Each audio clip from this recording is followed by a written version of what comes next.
Hacia Rutas Salvajes, una película basada en hechos reales que nos brinda un resumen de la vida de Christopher, un adolescente que decide viajar solo en el año 1992 de Los Ángeles, California hasta Alaska. Durante el viaje conocerá a personas que lo acompañarán y ayudarán a llegar a su destino. La película comienza con la escena de Christopher en Alaska varado por la nieve que no lo dejará regresar, utilizando el albergue para vivir durante esos días un autobús abandonado sin funcionar que apodó Autobús Mágico, donde escribirá en su libreta varios momentos o recuerdos de su vida, incluyendo los de su viaje. Todo apunta a que Chris creció en un hogar con violencia, cuestionando la autoridad moral de sus padres. Chris es un joven brillante y disciplinado en sus estudios que lo convierten en un buen estudiante con buenas calificaciones para asistir a Harvard. Como todo adolescente, busca aquello que verdaderamente le dé significado a la vida. Por ese motivo le molesta las actitudes materialistas de sus padres que desean cambiar su automóvil viejo por uno nuevo. Al parecer no les cree la idea de que se preocupen por él al querer hacerlo, sino que solo lo hacen por el que dirán de los vecinos. Se refugiaba en sus libros y autores favoritos. Era solitario y encontraba compañía en aquellos que le encantaba citar para aplicarlas en varias situaciones de la vida, como el Tolstoy, Jack London o Thoreau. Antes de comenzar el viaje que planificó, decide donar sus ahorros, $24,000 para alimentar a los necesitados. Rompió tarjetas de crédito y hasta su propia identificación para no sentirse prisionero a un sistema que rige a la civilización y a su vez desprenderse de sus padres. Para finales de junio llegan sus calificaciones por correo a su casa, mostrando que obtuvo buenas calificaciones en historia de sociedades africanas, política contemporánea y a la crisis alimentaria en África, en su mayoría sacando 10 en todas ellas. Luego de meses no se sabía nada de él, y al no poseer teléfono los padres decidieron ir a verlo para sorprenderlo, pero descubrieron que había abandonado hace 2 meses el departamento que le alquilaban, pidiéndole al correo que retuvieran las cartas de sus padres para que no se enterasen, que no vivía más en aquel lugar y así ganar tiempo. Su hermana entendía su actitud tras haber pasado 4 años estudiando para graduarse de manera estricta y que buscaba la emancipación de toda seguridad falsa y de los excesos materiales que le proporcionaban los padres. En su viaje conoce a una pareja de viajantes nómadas, Rain y Jan. Él se presenta como Alex, su nueva identidad. Llega la noche y cenan juntos al aire libre y conversan sobre el dinero y el estilo de vida que decidió llevar. Alex les dice que el dinero estorba y que corrompe a la gente. Y Jan le dice que debe ser realista, que no puede vivir sin dinero. Alex es realista, de hecho, él desea escribir un libro sobre sus aventuras para venderlos. Ella fue la que no comprendió el por qué lo decía. En ningún momento Dios dice que es malo tener dinero o ser próspero. Lo malo es olvidar a Dios y poner en primer lugar al dinero. La Biblia está llena de versículos relacionados sobre el amor al dinero, como por ejemplo: ninguno puede servir a 2 señores, porque o aborrecerá a uno y amará al otro, o estimará a uno y menospreciará al otro. No podés servir a Dios y a las riquezas. En Lucas, Jesús les recuerda: guardaos de toda avaricia, porque la vida del hombre no consiste en la abundancia de los bienes que posee. También les refirió una parábola diciendo: la heredad de un hombre rico había producido mucho, y él pensaba dentro de sí, diciendo: ¿qué haré? Porque no tengo dónde guardar mis frutos. Y dijo: esto haré, derribaré mis graneros y los edificaré mayores, y allí guardaré todos mis frutos y mis bienes. Y diré a mi alma: alma, muchos bienes tienes guardados para muchos años, repósate, come, bebe, regocíjate. Pero Dios le dijo: necio, esta noche vienen a pedirte tu alma y lo has provisto. ¿De quién será? Así es el que hace para sí tesoro y no es rico para con Dios. Chris desea ser escritor y vivir de ello. Jan le pregunta por sus padres en dónde están y él responde que viviendo sus vidas, como si no se preocuparan por él. Lo corrige diciendo que sea justo, que se ve que lo ama. Él recita la frase de un autor diciendo: citar a Thoreau: en lugar de amor y fortuna y fe y fama y justicia, dame la verdad. Algo que termina afectándola, haciéndole recordar su vida pasada, como si algo no estuviera bien. Desde que tiene uso de razón, Chris y su hermana recuerdan vivir en un hogar violento. Papá era un genio de la NASA y junto a mamá crearon una empresa de consultoría. Al hacer mucho dinero apareció la ambición y la ceguera por él. Comenzaron las peleas y los deseos de divorcio. Ambos fueron sometidos de pequeños a presenciar todos los conflictos. Por la mañana Chris conversa con Rain sobre el distanciamiento de Jan. El motivo reside en los recuerdos de su vida pasada, donde Jan fue esposa y madre. Fue precisamente el discurso de la verdad lo que despertó en ella un sentimiento de culpa y de falta de perdón hacia ella misma. Dios enseña la importancia del perdón a uno mismo y con otros y el arrepentimiento genuino que solo Él reconoce. Antes, sed benignos uno con otros, misericordiosos, perdonaos unos a otros como Dios también os perdonó a vosotros en Cristo. Porque si perdonáis a los hombres sus ofensas, os perdonará también a vosotros. Mas si no perdonáis a los hombres sus ofensas, tampoco vuestro Padre os perdonará vuestras ofensas. Y también sé que en la vida lo importante no es necesariamente ser fuerte, sino sentirse fuerte. Imaginarse una vez, encontrarse al menos una vez, en la más antigua de las condiciones humanas, enfrentando una fuerza arrolladora solo, sin ninguna ayuda, excepto tus propias manos y cabeza. Pero la realidad es que solo nunca estamos. La historia de Chris es una evidencia de ello, de cómo muchas personas lo llevaron al igual de sus padres para mal o para bien. Siempre tuvo la posibilidad de quedarse en algún lugar y comenzar desde cero. Pero su anhelo era el de llegar a Alaska y luego ver qué sucedía. Abandona el lugar despidiéndose a su manera para continuar su viaje. Continúa haciendo dedo en la ruta y conoce a Wayne y decide trabajar en su granja para ahorrar algo de dinero y comprar algunas provisiones. Luego de un día de trabajo van a un bar y estando ebrio le cuenta a Wayne sobre el porqué de ir a Alaska, su deseo de vivir en la naturaleza, libre de toda civilización por un tiempo, y cuando vuelva a escribir un libro sobre viajes. Y vosotros, padres, no provoquéis a ira a vuestros hijos, sino criad en disciplina y amonestación del Señor. Wayne le dice que es muy joven para amargarse y que es peligroso que no se desprenda de esas ideas. Le menciona en un diálogo sobre lo que pasó en 1947, sobre un granjero que encontró restos de un objeto volador no identificado, y que es algo en que Alex sí debería de prestarle atención. Luego Wayne es arrestado y Alex debe continuar.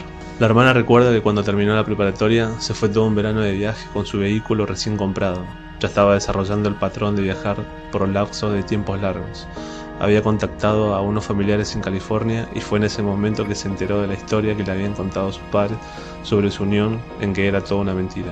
Su padre ya era un hombre casado cuando conoció a su madre, y cuando Chris nació, su padre había tenido otro hijo a la par con su primera esposa Marshall, con quien todavía estaba casado. Esa realidad los redefinió a Chris y a su hermana como hijos bastardos. La arrogancia del padre lo hacía indiferente al dolor que había causado y la madre, con la deshonra y vergüenza de una joven amante, se convirtió en cómplice del engaño. Su matrimonio ilegítimo y la negación del padre sobre su otro hijo era para Chris un asesinato de la verdad de todos los días. Hizo que toda su infancia pareciera una ficción. Nunca los confrontó con la verdad e hizo prometer a su hermana que guardaría silencio. Desea navegar por un río para acortar distancias y llega a una oficina que regula la libre navegación. Se sorprende al ver la gran burocracia para poder hacerlo y en cómo existen muchos negocios creados alrededor de esas leyes que perjudican al contribuyente, en primer lugar, y luego a los que desean poder disfrutar de un paseo por el río, por lo que decide estar fuera de la ley y circular sin ninguna autorización. Era eso o esperar 12 años o pagar $2.000 con una empresa autorizada. Si admitiéramos que la vida humana se rige por la razón, terminaría la posibilidad de vida. Logra descender por el río y luego de meses llega Navidad y la hermana se empieza a molestar porque Chris no la busca ni siquiera a ella. Se lo toma personal, tal vez porque cree que tampoco le importa a su hermana. Le dolía el silencio y se preguntaba por qué no la llamaba, pensando que ella podía contestar y colgar si no era ella la que atendió por teléfono, o una carta a través de un amigo, pero se decía a ella misma que eso era bueno. Lo quería lo suficiente para soportar el silencio, y le ayudaba a recordar que no era solo rebeldía o rabia lo que lo impulsaba. Su hermana menciona que Chris siempre había sido un aventurero. Cuando tenía 4 años, caminó 4 cuadras desde la casa a las 6 de la mañana y lo encontraron en la cocina de un vecino sobre una silla buscando dulces. Y hace una analogía que el cajón que está abriendo debe tener algo muy dulce sobre su aventura. Desde algún lugar le escribe a Wayne lo siguiente: odio pensar en un hombre salvaje como tú en una jaula. Ir a pie es muy fácil con el dinero que me diste. Era más emocionante cuando no tenía dinero. Decidí vivir el porvenir, la libertad y la simple belleza son muy buenas para perderlas. El 2 de diciembre de 1990 llega a el Mar del Cortés. Logra llegar a México por el canal de presa del dique Morelos y gracias a 2 canales de irrigación llega hasta el desierto y hace dedo hasta el Golfo, perdiendo su kayak en una tormenta de arena y quedando a la deriva camino al norte y entra de manera ilegal viviendo en una cueva durante 36 días, por lo que en su desesperación busca ayuda en alguna oficina de migración. Llega a Los Ángeles, California y decide ir a un albergue para pasar una noche en donde se encuentran las personas en situación de calle. Busca averiguar cómo conseguir una identificación porque rompió las que tenía y para anotarse en la lista de una cama le da el nombre de Alexander Supertramp, queriendo borrar y quitar el nombre que le dieron sus padres. Guarda sus pertenencias en un locker y decide salir a caminar por las calles de la ciudad, en donde observará muchas realidades, gente drogándose en las esquinas, alcoholizadas, durmiendo en la calle, una realidad muy distinta a la que se vive en el centro. Gente disfrutando de salidas nocturnas, con amigos, gente con dinero y con otros tipos de problemas emocionales. Decide irse de la ciudad de nuevo, volviendo a viajar por los trenes, pero esta vez es encontrado en falta y lo golpea un guardia para que no pueda volver a subirse a los trenes. Cabe resaltar que los golpes que recibió no son justificables de manera legal, pero como el guardia sabía que era un vago sin dinero e incapaz de denunciarlo, no desaprovechó la oportunidad de hacerlo. Fácil lo puede negar sin olvidar la gran burocracia de la justicia. La hermana cuenta que Chris le escribía cartas cuando estaba en la universidad y que era evidente que aún seguía teniendo rencor por sus padres. Le decía que ella era la única que podía entenderlo. Y es obvio porque ambos vivieron en el mismo hogar en donde los padres se maltrataban verbal y físicamente delante de ellos. Después de casi un año de la desaparición de Chris, la ira, la desesperación, la culpa de los padres se convierten en dolor, que termina hundiéndolos porque se resignan a la idea de perderlo.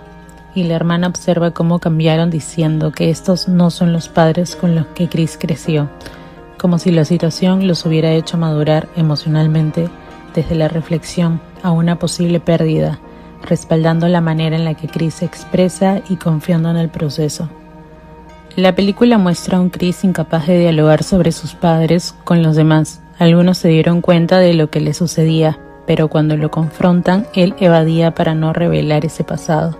Y por un lado tenía sentido que no lo haga, y no es porque sienta que los demás serían indiferentes a su dolor, sino porque era una situación que aún no sabía cómo resolver, aún le afectaba, aún lo transitaba, y a medida que iba pasando el tiempo lejos de su familia, se hacía la idea de no querer volver a verlos. Durante su estadía en el autobús mágico se encuentra con un alce y con la posibilidad de tener bastante comida para varias semanas, y sabe hacerlo, y durante la cocción empieza a teatralizar recuerdos de las peleas de su hogar. En la espera de la cocción logra darse cuenta que fracasó diciendo que hubiera preferido no dispararle al alce y no logra evitar sentirse frustrado por el animal indefenso que durmió, alegando que es una de las peores tragedias de su vida. Para el 18 de diciembre de 1991, a 4 meses del autobús, se vuelve a reencontrar con Rain y Jan en el Slab City. También conocerá a una joven llamada Tracy, que al parecer viaja con sus padres, y ella lo invita a caminar por la montaña. Llega a un lugar en donde dice: Dios es amor, Jesús te ama y es la salvación, pintada en un auto con un versículo inscrito en él. Hechos 2:38. Pedro les dijo: arrepentíos y bautícense cada uno de vosotros en el nombre de Jesucristo para perdón de los pecados, y recibiréis el don del Espíritu Santo. Un anciano vive en ese lugar y mantiene el lugar desde 1984. Alex le preguntó de dónde sacó los materiales y el anciano le dice que hay muchas personas en el valle que lo aman y que siente que todo el mundo lo ama y que desea tener la sabiduría para corresponder a ese amor y que todo eso lo emociona mucho. Y Alex, sorprendido, le pregunta que si en verdad cree en el amor y el anciano le dice que sí, que es una historia de amor que llega a todos los habitantes de la tierra refiriéndose a Cristo, y que Dios nos ama con todo el corazón, lo dice sin dudar y con completa certeza. Por la noche habla con Jan, en donde le cuenta que era muy joven cuando se embarazó y se casó, y que creía que ambos lograrían la paz en la tierra, bebés, amor y estar juntos por siempre, pero no resultó. Él se fue dejándola a ella y a su hijo, y luego conoció a Rain, que tuvo mucha suerte de encontrarlo. Su hijo ya era un adolescente a punto de ser un hombre independiente, y dice que no sabe nada de él, y que han pasado 2 años y que no sabe dónde está tampoco. Ella le pregunta que si sus padres saben en dónde está él, y se emociona por la pregunta con una mirada hacia ella en suspenso, como si tal vez quisiera contarle sobre sus padres. Tracy justo interrumpe diciéndoles que la mesa ya está servida, y al levantarse para ir vuelve con Jan y le dice que si ella quiere acompañarlo a cenar, o que si no se quedaría toda la noche a conversar con ella si lo desea. Ray por la mañana le pregunta si Jan le habló de Reno, y le dice que a veces los hijos pueden ser bastante crueles con sus padres, y le pregunta si piensa ver a los suyos, a lo que le responde evadiendo con una sonrisa de que está todo bien y que solo tiene un plan en mente, que es Alaska. Luego va con Tracy, en donde le informa que sus padres salieron y que puede aprovechar el momento. Él tal vez no se involucra porque es muy chica, porque sabe que se irá, porque no sabe si se volverán a ver, y tal vez porque está lejos de tener un comportamiento que tanto reprueba de la sociedad, por lo que le dice de mejor hacer otra cosa, el de disfrutar de la música, tocándolo juntos frente a todos. Le deja una dirección postal en donde puede escribir, sin antes despedirse y decirle que es mágica y que si quiere algo en la vida solo debe buscarlo. Al fin encontré lo que necesito para ser feliz. Una vida tranquila y apartada en el campo, con la posibilidad de serle útil a las personas con quien es tan sencillo hacer el bien, y que no están acostumbradas a recibir bondad, y con el trabajo que uno espera sea de utilidad, amor hacia el prójimo. Ese es mi concepto de felicidad. Y después, además de todo eso, buscar una pareja. Tal vez tener hijos. ¿Qué más puede un hombre desear? Ya había pasado 1 año y medio y el peso de la desesperación de Chris surtía efecto en su hermano. La nieve ha bajado y decide volver, abandonar el lugar del autobús, pero el río lo detiene y le es imposible cruzarlo, y le asusta la lluvia y la soledad de repente. Antes de llegar a Alaska conoce a un anciano llamado Fran, que se ofrece en llevarlo a su campamento. El anciano muestra preocupación desde el minuto 1, porque cuando ve en dónde se está hospedando en el desierto mismo, a la intemperie hace semanas. Le pregunta la edad y el por qué decide vivir así, siendo que lo ve inteligente para no estar estudiando o trabajando en algo.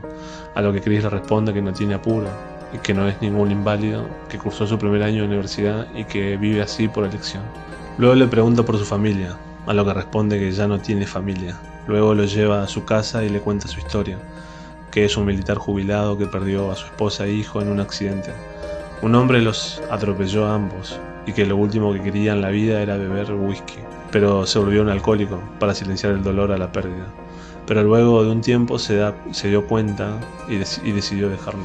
Es un hombre solitario, vive de su pensión y de su taller de pieles que tiene en el garage. Chris le pregunta si viaja y le responde que no, porque le cuesta alejarse de su trabajo y sobre los pedidos que tiene. Comparte un tiempo con Fran, pescan y le enseña el arte de las pieles. Le cuenta su aventura y cómo grabó esa historia en el cinturón que hizo en su taller. Cuando se entera que va a Alaska le pregunta de qué está escapando y vuelve a evadir a la pregunta. Chris le dice que la felicidad no está solo en las relaciones humanas, que está en todo lo que nos rodea y que solo debemos cambiar la forma en que vemos las cosas. Fran vuelve al tema al que evadió y le dice que reconozca que tiene problemas con sus padres. De algo, de la poca información que tengo, por lo que me contaste sobre tu familia, intuyo mucho. También sé que tienes problemas con la iglesia. Pero hay una especie de fuerza que todos podemos sentir. Creo que tú decidiste decirle Dios.